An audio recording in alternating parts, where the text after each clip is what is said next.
अच्छा एक बात बताओ, आप लोगों में से कितने सारे लोग हैं जिन्होंने अपने गोल को प्रायोरिटी पे रखा हुआ है, अपने लाइफ में ये सोच के रखा है कि नहीं मुझे अपने गोल को कैसे भी अचीव करना है।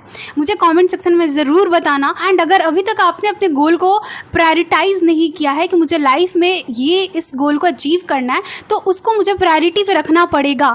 उसके लिए मुझसे जो बन पाएगा, जितनी मेहनत हो पाएगी, वो मैं करने के लिए रेडी हूँ। अगर ऐसा माइंडसेट अभी तक आपने अपने लिए नहीं बनाया है ना, तो प्लीज़ बना लो। ऐसा माइंडसेट अगर आपका नहीं है तो आप सपने में भी मत सोचना कि आपका नीट में सिलेक्शन हो पाएगा। मैं मानती हूँ कि अभी नीट के लिए लगभग 7 महीने बाकी हैं।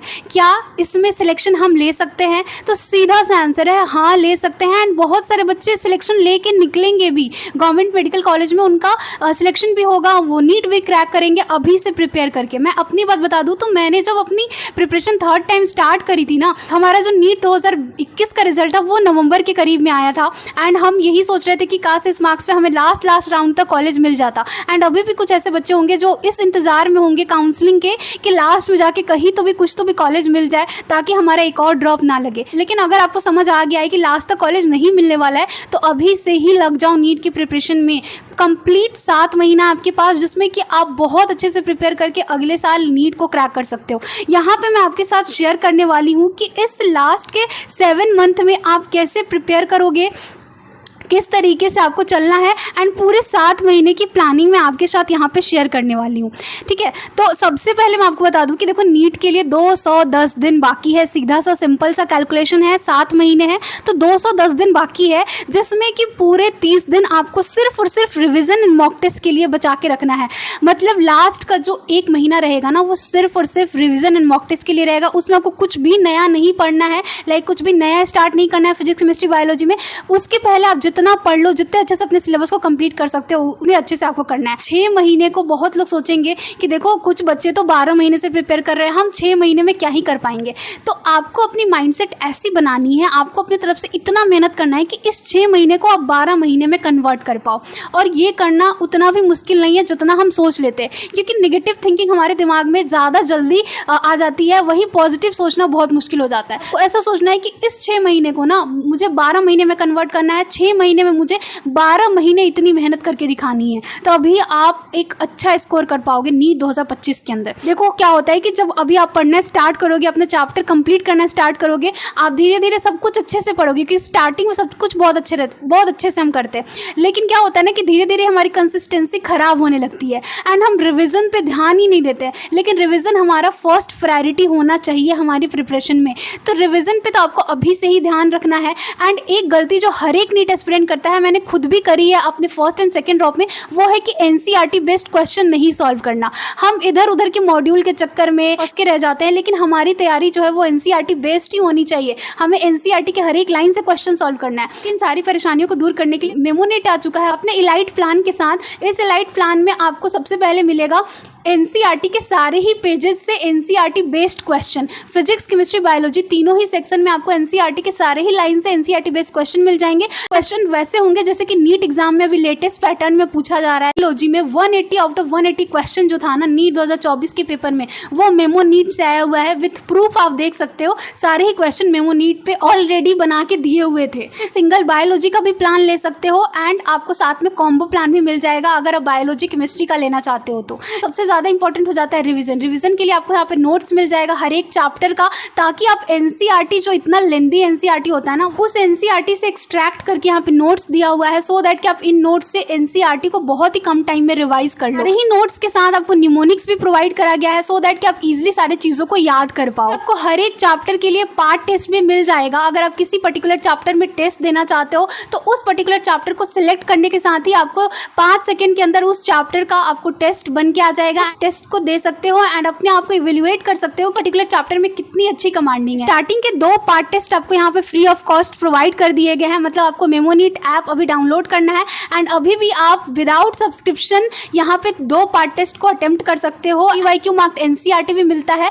मतलब एनसीईआरटी में उन सारे ही लाइंस को हाईलाइट कर दिया गया है जिससे कि प्रीवियस ईयर में क्वेश्चन आया हुआ है। एंड उन हाईलाइटेड लाइंस पे अगर आप टैप करते हो तो वहाँ पे वो क्वेश्चन भी आ जाएगा एंड उस क्वेश्चन को आप सॉल्व कर सकते हो। सारे क्वेश्चन के वीडियो ऑडियो सोल्यूशन मिल जाएंगे। NCERT page wise question solve करने को मिलेगा, मतलब एनसीईआरटी के सारे ही लाइन से यहाँ पे क्वेश्चन बना के दिया हुआ है, सो दैट कि आप जो भी एनसीईआरटी के पेजेस पढ़ रहे हो उन सारे ही पेजेस से आप क्वेश्चन सॉल्व कर पाओ। साथ ही में आपको ब्रह्मास्त्र रिवीजन पत्रिका भी प्रोवाइड कराया जाएगा, वो कि स्पेशली फिजिक्स एंड केमिस्ट्री के लिए होगा। यहाँ पे हर एक फिजिक्स केमिस्ट्री के चैप्टर को बहुत ही शॉर्ट वे में, मतलब 1 से 2 पेज में समराइज किया हुआ है, सो दैट कि रिवीजन के टाइम पे आपको ज़्यादा टाइम ना लगे एंड कम से कम टाइम में आप ज़्यादा चैप्टर को रिवाइज कर पाओ। सारे ही चैप्टर्स में निमोनिक्स प्रोवाइड करे गए हैं, फॉर्मूला शीट प्रोवाइड करा गया है, तो ये सारा चीज़ आपको ब्रह्मास्त्र रिवीजन पत्रिका में मिलता है। आपको एनालिसिस सेक्शन भी मिल जाएगा, सो दैट कि आप यहाँ से देख सको कि प्रीवियस ईयर में कौन से चैप्टर से कितना ज़्यादा क्वेश्चन पूछा हुआ है। मेमो नीट पे आपको मिलता है 24/7 डाउट क्लियरेंस सपोर्ट। आप टीचर से डायरेक्टली अपने जो भी डाउट है उन सारे डाउट को आप यहाँ पे क्लियर करवा सकते हो। ड्रॉपर स्टूडेंट के लिए यहाँ पे 50% डायरेक्टली आपको ऑफ मिल जाएगा अगर अपने स्कोर कार्ड दिखाते हो तो।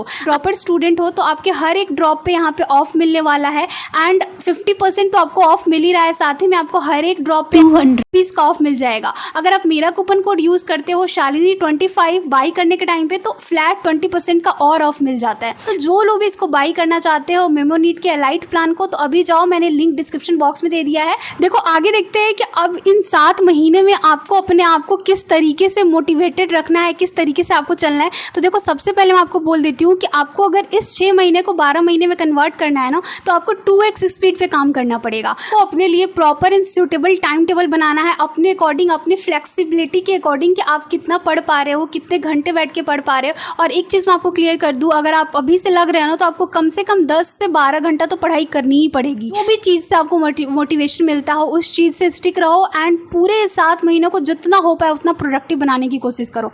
उसके अलावा आपको क्या करना है, आपको अपने वीक एंड स्ट्रॉन्ग चैप्टर को सेग्रीगेट करना है। वीक चैप्टर को फाइंड आउट करना बहुत ज़्यादा इंपॉर्टेंट है, वो फिजिक्स में हो या फिर केमिस्ट्री या फिर बायोलॉजी। आपको तीनों ही सब्जेक्ट में अपने वीक एंड स्ट्रॉन्ग चैप्टर की एक लिस्ट बना लेनी है एंड उसके अकॉर्डिंग आपको अपनी प्रिपरेशन में आगे बढ़ना है। प्रैक्टिकल अप्रोच बनाना बहुत ज़्यादा इंपॉर्टेंट है आपको हर एक चैप्टर के लिए। जो भी आपका स्पेशली जो भी आपका वीक चैप्टर है ना, उसमें आपको किस तरीके से पढ़ना है, कैसे लेक्चर्स लगाने हैं, कहाँ से आपको क्वेश्चन प्रैक्टिस करना है, ये सारी चीज़ों की प्लानिंग आपको अपने माइंड में कर लेनी है। देन आपको कोई भी पर्टिकुलर चैप्टर को पढ़ना स्टार्ट करना है। अब हम बायोलॉजी में बात करते हैं तो देखो बायोलॉजी में आपको क्या करना है, आपको लेक्चर्स लगाने हैं। अगर आप ड्रॉपर स्टूडेंट हो और आपने पहले से भी लेक्चर लगाया हुआ है तो आपको लेक्चर्स देखने की ज़रूरत नहीं है, मैं यही बोलूँगी। मैंने अपने 2nd 3rd ड्रॉप में ऐसा कोई ज़्यादा लेक्चर नहीं देखा था, अगर देखा भी था तो मैंने नोट्स नहीं बनाया था। जो भी वीक चैप्टर हैं आप उन्हीं के लेक्चर्स देखो तो ज़्यादा बेटर रहेगा, ताकि आपका टाइम बचे। जितना टाइम आप बायोलॉजी से बचाओगे ना उतना आप फिजिक्स एंड केमिस्ट्री में अपना टाइम लगा सकते हो।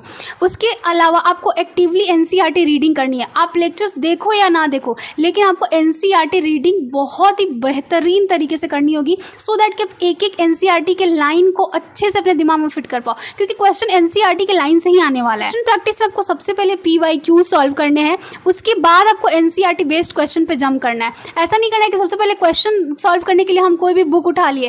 देखो किसी भी बुक को उठाओ या फिर किसी भी ऐप से क्वेश्चन प्रैक्टिस करने से पहले एक बार PYQs को जरूर देखो। PYQs से तुमको पता लगेगा कि यार कहाँ से क्वेश्चन आ रहे हैं, हर साल किस वाले पोर्शन से आ रहे हैं। तो हर एक चैप्टर में आपको एक आइडिया लगेगा, वो आइडिया लगाना बहुत ज़्यादा इंपॉर्टेंट है अगर आप एक ड्रॉपर स्टूडेंट हो तो।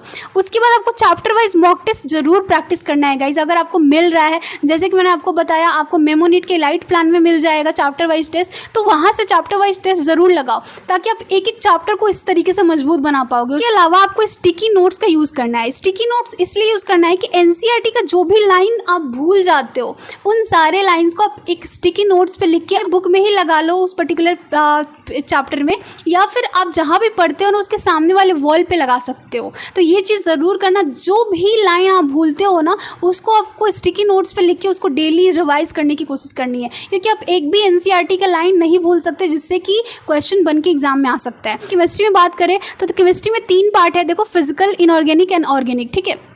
अब फिजिकल में क्या करना है, आपको फिजिकल में लेक्चर्स लगाने हैं, क्योंकि समझना बहुत ज़्यादा इंपॉर्टेंट है हर एक चैप्टर में। अगर आपने अभी तक कोई चैप्टर आपका वीक रह गया है तो आपको उसका लेक्चर्स जरूर देख लेना है। बस पहले से ही नोट्स है, आपके सारे ही कॉन्सेप्ट सारे चैप्टर में क्लियर है, तो कोई ज़रूरी नहीं है फिर से लेक्चर्स देख के टाइम वेस्ट करने का। लेकिन जो लोग का अभी फर्स्ट ड्रॉप है या फिर सेकेंड ड्रॉप है, उनको लगता है कि उनके चैप्टर्स उतने अच्छे से कंप्लीट नहीं हुए हैं, तो उनको लेक्चर्स जरूर लगाने हैं।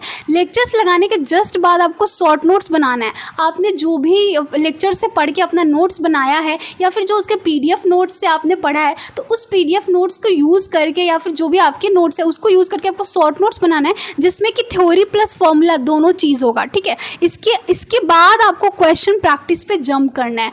एक बार आप शॉर्ट नोट्स खुद के हाथ से बनाओगे, लिखोगे, तो आपको खुद से भी आइडिया लगेगा कि इस पर्टिकुलर चैप्टर में कौन कौन से फॉर्मूलाज है, कौन कौन से इंपॉर्टेंट टॉपिक्स हैं, कौन कौन से थ्योरेटिकल पॉइंट है जो कि मुझे दिमाग में रखना है। तो शॉर्ट नोट्स अपने हाथ से लिख के ज़रूर बनाना। मैंने अपने टेलीग्राम पे भी अपना शॉर्ट नोट्स डाला हुआ है, वहाँ पे भी आप जाके देख सकते हो। टेलीग्राम का लिंक आपको नीचे डिस्क्रिप्शन बॉक्स में मिल जाएगा। इसी तरह इनऑर्गेनिक केमिस्ट्री में आपको सबसे पहले लेक्चर्स देखना है। लेक्चर्स देखने के जस्ट बाद आपको NCERT रीडिंग करनी है। देखो NCERT रीडिंग इनऑर्गेनिक में बहुत ज़्यादा इंपॉर्टेंट हो जाता है, बहुत ज़्यादा। तो एक बार सबसे पहले आप NCERT रीडिंग करो, उससे आपको पता लगेगा कि कितने सारे क्वेश्चन है जो कि NCERT से डायरेक्टली पूछे गए हैं एंड वो डायरेक्टली अभी भी आ सकते हैं। इसके बाद आपको शॉर्ट नोट्स प्रिपेयर करना है अपने नोट्स को यूज़ करके एंड NCERT रीड करने के साथ साथ आपको जो पॉइंट्स मिल रहे हैं जिससे कि क्वेश्चन आ सकता है। मैंने खुद के लिए बनाया था, अपनी NCERT को रीड करके मैंने सारे ही जितने भी इनऑर्गेनिक के चैप्टर उन सारे ही चैप्टर का शॉर्ट नोट्स बनाया था एंड वो मेरे लिए काफ़ी हेल्पफुल रहा। तो वो चीज़ आपको करनी है, आपको शॉर्ट नोट्स बनाना है, देन आपको क्वेश्चन प्रैक्टिस पे जंप करना है। यही सीक्वेंस आपको ऑर्गेनिक केमिस्ट्री में फॉलो करना है। लेक्चर देखो, NCERT रीडिंग करो, उसके बाद शॉर्ट नोट्स बनाओ एंड यहाँ पे एक एडिशन है आपके लिए कि आपको 4 चार्ट्स बनाने हैं। सबसे पहला है नेम रिएक्शन का चार्ट, फिर एक डिस्टिंग्विश टेस्ट का चार्ट बनाना है। ये टेस्ट भी कई बार पूछा जाता है। उसके बाद GOC के जितने भी रिएक्शन है, जितने भी टाइप्स ऑफ रिएक्शन है, उन सारे ही रिएक्शन को आपको एक पेपर पर लिख लेना है। इस तरीके का चार्ट प्रिपेयर करना है एंड इसके अलावा एक रिएजेंट नेम वाला चार्ट बनाना है। अगर आप ये 4 चार्ट बना लेते हो ना, आपकी ऑर्गेनिक केमिस्ट्री की तैयारी ना 30 से 40% तो इसी से हो जाएगी, अगर आप इसको डेली रिवाइज करते हो तो। क्योंकि यहाँ से बहुत सारे क्वेश्चन आते हैं, नेम रिएक्शन से 1 से 2 क्वेश्चन हर एक साल आता है। तो ये इस वाले पोर्शन को आपको ज़रूर कंप्लीट करना है एंड इसको डेली रिवाइज करना है। इसके बाद ही आपको क्वेश्चन प्रैक्टिस पे जंप करना है एंड सबसे इंपॉर्टेंट है कि आपको NCERT के इंटेक्स के क्वेश्चन को ज़रूर सॉल्व करना है, वो फिर फिजिकल का हो, इनऑर्गेनिक का हो या फिर ऑर्गेनिक का हो, ठीक है। तो इस तरीके से आपको अप्रोच लगानी है केमिस्ट्री के अंदर। मैंने बता दिया फिजिकल में आपको कैसे चलना है, इनऑर्गेनिक में कैसे चलना है एंड साथ ही में ऑर्गेनिक को कैसे कंप्लीट करना है। अब हम बात करते हैं फिजिक्स में। देखो फिजिक्स में सबसे पहले जो बेसिक चैप्टर है ना फिजिक्स का, वो कंप्लीट कर लो आप। डिफरेंशिएशन, इंटीग्रेशन, ग्राफ्स, इसके साथ वेक्टर, ये चार जो टॉपिक्स है ना, ये बहुत ज़्यादा इंपॉर्टेंट है एंड फर्स्ट ड्रॉपर हैं उनका ये वाला पोर्शन अच्छे से नहीं पढ़ के हुआ है, तो सबसे पहले आपको ये पढ़ लेना है। एंड जिनका ऑलरेडी हो चुका है, जिनका 3rd या 4th ड्रॉप है, उनको तो बस इस वाले पार्ट को एक बार रिवाइज कर लेना है अपनी प्रिपरेशन स्टार्ट करने से पहले, सो दैट कि सारा चीज़ ब्रशअप हो जाए, अच्छे से माइंड में फिट हो जाए।